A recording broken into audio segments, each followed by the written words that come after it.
कुछ लोग आपके सामने दुश्मन नहीं बनते, ना ही ऊंची आवाज में आपके खिलाफ बोलते हैं, लेकिन उनका हर अमल आपकी तरक्की को रोकने के लिए होता है। अगर आपने वक्त पर इन्हें न पहचाना तो नुकसान खामोशी से बढ़ता चला जाता है। नंबर 1, कामयाबी पर मसनूई खुशी।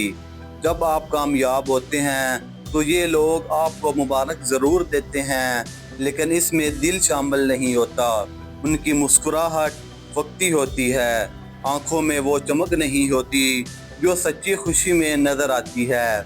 दिल ही दिल में वो ये चाहते हैं कि आप मज़ीद आगे ना बढ़ सकें। नंबर 2, मशवरे के बहाने रास्ता बदलना। ये आपको सीधा गलत नहीं कहते, बल्कि ऐसे सवाल करते हैं जो आपके एतमाद को हिला दें।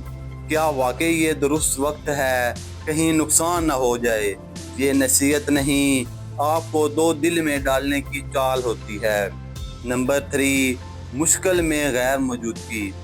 खुशी के लम्हों में ये लोग सबसे आगे दिखाई देते हैं, लेकिन जैसे ही आप किसी मुश्किल में गुजरते हैं तो ये या तो मसरूफ़ हो जाते हैं या बिल्कुल खामोश रहते हैं। खामोश दुश्मन मुसीबत में पहचाना जाता है। नंबर 4, बातों को मोड़ तोड़ कर पेश करना। ये आपकी बात बराह रास्त नहीं काटते, बल्कि थोड़ी सी तब्दीली के साथ दूसरों तक पहुंचाते हैं। नतीजा ये निकलता है कि आप खुद गलत नज़र आने लगते हैं और असल मसला कहीं और चला जाता है।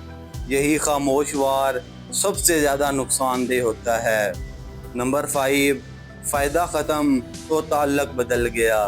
जब तक आप किसी के काम आते हैं ये लोग आपसे बहुत करीब रहते हैं। जैसे ही ज़रूरत ख़त्म होती है, पैगामात कम, वक्त बदल जाता है और रवैया सर्द पड़ जाता है। ये ताल्लुक़ नहीं, सिर्फ मफाद होता है।